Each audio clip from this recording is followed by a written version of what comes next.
Zoti Softa, një 29 vjeçar është vrarë mbrëmjen e djeshme në Durrës. A kemi informacion se për motivet që mund të ketë ndodhur ngjarja? Kur të flasim për motivet, patjetër do të shkojmë tek kronologjia e personit. Nëse do të kërkojmë emrin e tij, patjetër ky emër na thot diçka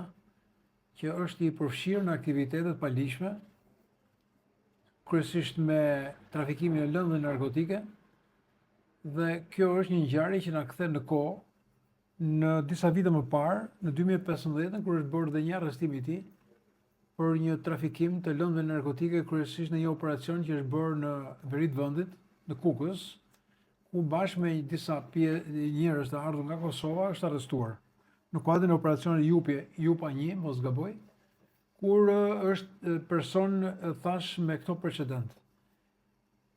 Ngjarja ose atentati sigurisht që ishte i organizuar.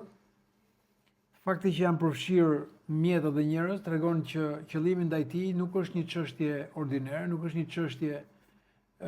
që mund të lidhet për ndonjë konflikt mundshëm, por mendoj se do të jenë probleme të prekjes interesa apo të përfshirë dhe konkurrencës midis grupeve. Atentatorët kanë përdorur një automjet ku nga dhënat e para nuk janë gjetur gjoja në vendin e ngjarjes. Mjeti ka qenë lëvizje në momentin që ka realizuar atentatin, dhe mënyra për faktin që nuk ka gjoja, ka dy, ose kanë qelluar nga brendia e makinës ku kanë qenë shumë të kujdesshëm që gjojat mos binë në vendin e ngjarjes, ose mund të jenë përdorur mjete që nuk po mundohem t'i bëj koment, ku ata nuk lejojnë daljen e gjojave, largimin e gjojave më shumë se sa por rreth armës për cilën kanë përdorur në atentat. Makina është larguar, është djegur në afërsi të Vorës, flitet zona e Gërdesit, tregon që është një atentat i mirë organizuar dhe atentatorët janë profesionistë. Profesionistë në mënyrën se si e kanë organizuar, profesionistë në mënyrën se si e kanë ekzekutuar, dhe profesionistë për sa i përket mënyrës se si ata e munduar të mos lejnë gjurmë, të paktën deri në këtë moment në vendin e ngjarjes. Ky atentat është klasik i formave të përdorura edhe më parë, pra goditja në një mjeti që mendoj mund të jetë një mjet i grabitur, ose target ose automjeti, largimi nga vendi i ngjarjes, djegje për të zhdukur gjurmët e krimit, ndoshta dhe armët, presim ekzaminimin apo kthyrën e vendit të ngjarjes dhe grupin hetimor i cili t'i japi detaje rreth kësaj ngjarje. Personi është me precedent që daton që nga 2015, në kuadrin e një arrestimi të një operacioni bërë nga policia lokale e Kukësit për disa persona të cilët trafikonin lëndë narkotike kryesisht me Kosovën, ku brenda tyre ishte edhe personi që sot është i ekzekutuar. A përbën ky organizim të grupeve kriminale, apo është person i shkëputur? Mendoj se është person i cili ka jo thjesht precedent, se sa është i përfshirë në këtë lloj trafikimit të lëndë narkotike, dhe ndoshta ai momenti i ekzekutimit ka qenë një moment pagujdesie, apo ai ka vajtur në një moment që do të kryente në një detyrë apo në një mision të tij. Ora ka qenë e vonë, ka qenë i vetëm, ka qenë i pa mbrojtur, i shkujdesur, me sa duket, ky moment është pikasur, është ruajtur dhe është përdorur nga atentatorët që e kanë bërë ekzekutimin e tij. Zoti Softa, është kjo ngjarje rifillim i përplasjeve të bandave të Durrësit? Sigurisht që Durrësi, Elbasani, Vlora, Fieri, Shkodra janë zona me probleme dhe her pas hele gjallërohen grupet kriminale apo atentatet të cilët në këtë vit nuk kanë munguar që nga janari e deri më sot. Atentatet kanë ndodhur pikërisht në periudha të cilët janë të njohura, fillimi i vitit ka pasur densitet dhe periudha e majit, qershorit dhe korrikut që rritet numri i atentateve, dhe pastaj është fundi i vitit. Pra ka disa momente gjatë vitit kur ndodhin atentate, ose kur grupet kriminale përplasen apo kanë përplasje, duke filluar që nga atentatet. Fakti që ka atentate dhe fakti që organizohen atentate tregon për prezencë të personave të stërvitur në përdorimin e armëve, të stërvitur në mënyrën se si ata i përdorin mjetet dhe mënyrën se si ata përdorin logjistikën e tyre. Dhe kjo tregon që nuk e kemi fituar këtë betejë, dhe jo vetëm, por nuk kemi në gjendje të parandalojmë atentate sa natyre të cilët po na ndodhin shpeshherë në zonat banuara, aty ku mendojmë që kontrolli i territorit duhet të jetë më eficient. Më eficient në mënyrën se si duhet ta kontrollojmë territorin, në mënyrën e vendosjes së patrullave të policisë, shërbimeve këmbësore, por edhe sistemit të kamerave. Këto kamera të cilat shfaqen janë kamera amatore apo kamera të marra nga bizneset private, nuk kemi ende pamje filmike të pakun deri në momente ku kamerat e instaluara në qytet nga bashkia apo struktura të tjera të janë gjendje të evidentojnë të paktën rrugkalimin, lëvizjen, momentin e largimit dhe deri në momentin që është bërë dhe në vendin e ndodhjes së atentatit. Nëse kemi pasur makina të tjera,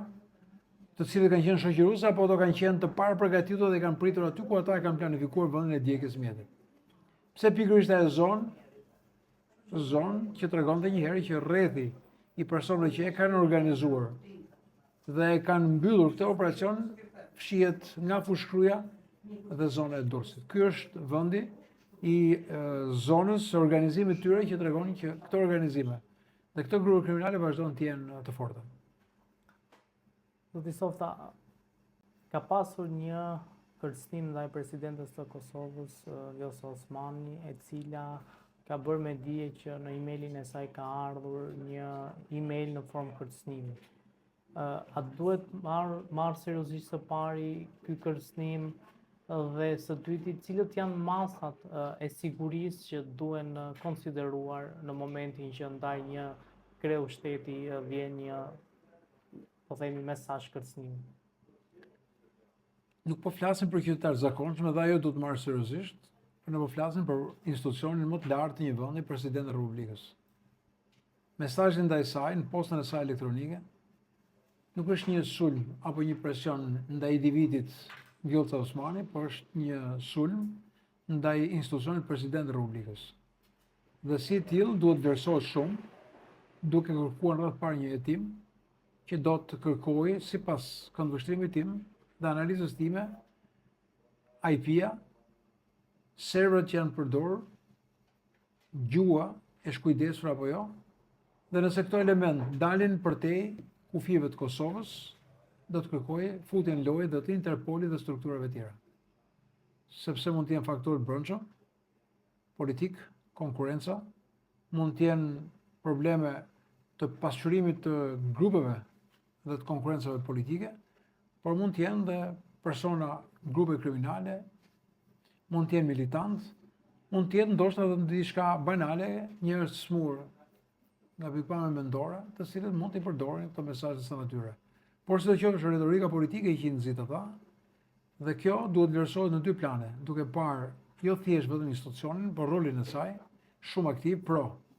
Bashkimit Evropian dhe pro marrëdhënieve me NATO, dekreta e saj dhe përplasjet me Vučić në samitin e Tiranës,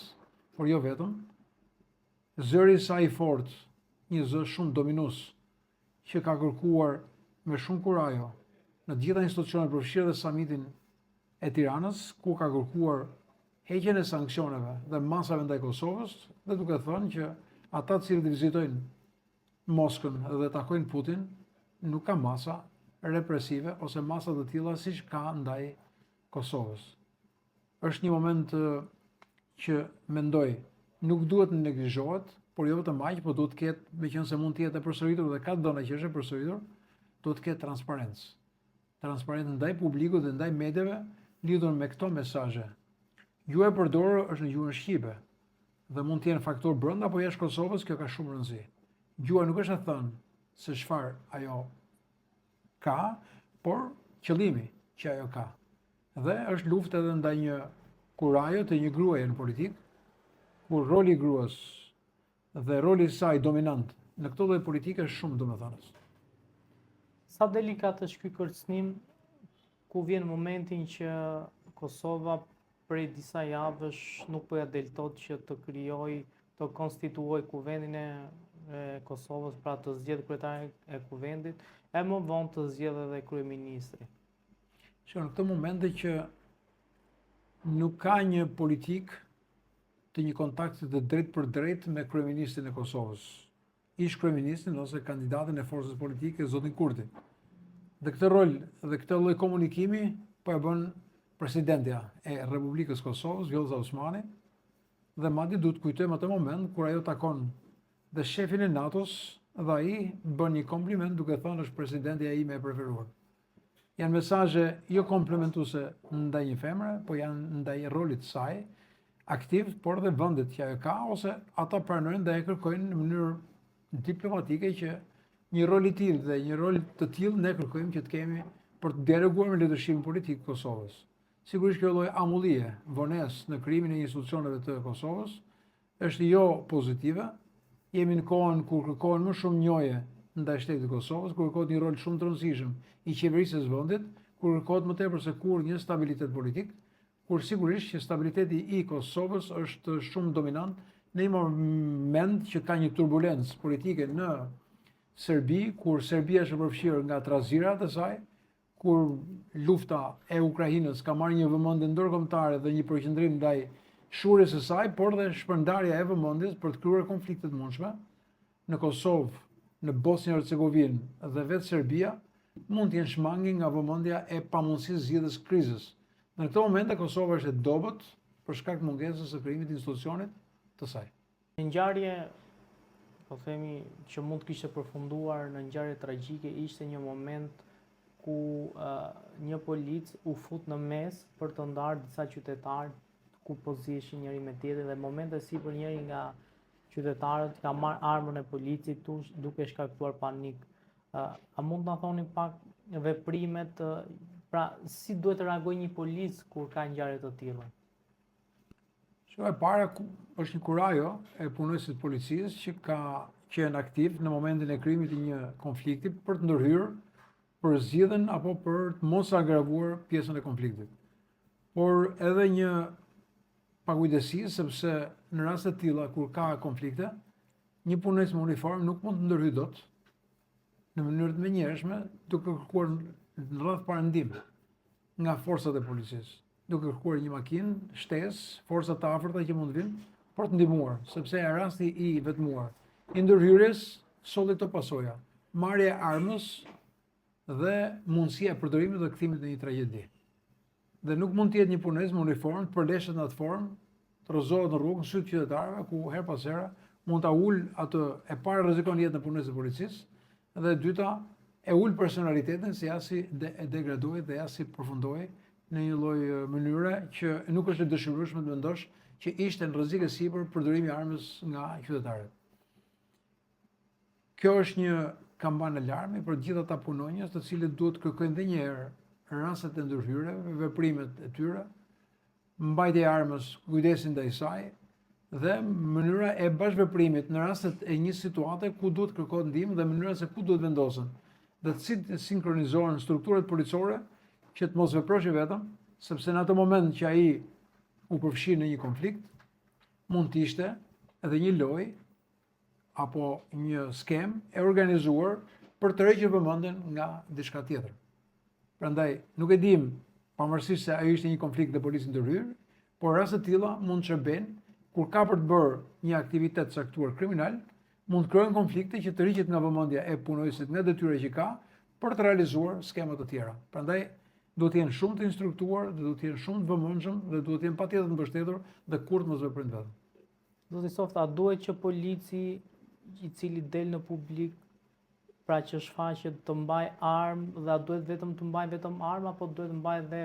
shok elektrik, si që shohim që policiat europiane të huaja kanë edhe mjete të tjera për të parandaluar, po them, një konflikt. Është më e lehtë që ti të përdorësh një shok elektrik ose një spraj se sa ti të nxjerrësh armën dhe ta drejtosh. Arma është mjeti i fundit i përdorjes. Kryesisht arma e brezit të një punonjësi policie është armë mbrojtje personale, shërben për mbrojtjen e tij, por përdorimi i saj në raste ekstreme. Aty ku ligji thotë lejohet, por në ato pika thotë që ndalohet. Pra ndalohet në ambiente publike, arma bëhet e rrezikshme, mund të bëhet mjet që mund të përdoret nga persona të tjerë dhe i kthehet kundra punonjësit të policisë, dhe patjetër që mendoj, po më shumë analizoj që duhet të ketë pajisje të tjera. Shkopi i gomës, bombula ose shkopi vetë neuroparalizues, sot bota përdor brenda shkopit bombula me një buton ku shkopi jep mundësinë e hedhjes së të adresuar, të përqendruar të një gazi neuroparalizues me efekt përkohshëm në distanca deri në 5 metra, se sa është thjesht bombula. Pra mund të jetë mjet mbrojtës, mjet goditës në një moment caktuar kur fuqitë e tij fizike janë të kufizuar në raport me ato që ka përballë, por njëkohësisht i shoqëruar dhe me mjete neuroparalizuese ose pajisje tjera elektrike të cilët kryejnë një neuroparalizë të momentit për të ulur fuqitë agresive të kundërshtarit apo të kundërshtarëve që ka përballë. Pastaj vim tek arma. Po dhe arma kërkon mbajtjen e saj dhe mënyrën se si ajo mund të shirohet. Pra mënyra se si shirohet arma do të jetë vetëm në një krah, nga krahu i punojësit, dhe jo nga krahu kujdo që mund ta marrë, sepse mund të vraposh, mund të përleshësh, mund të bësh arma mund bjeri, jo vetëm mund ta marrin, por edhe mund bjeri dhe kthehet përsëri në një mjet rrezikshëm ndaj qytetarëve, po dhe vetë punojësit të policisë. Faleminderit shumë. Faleminderit.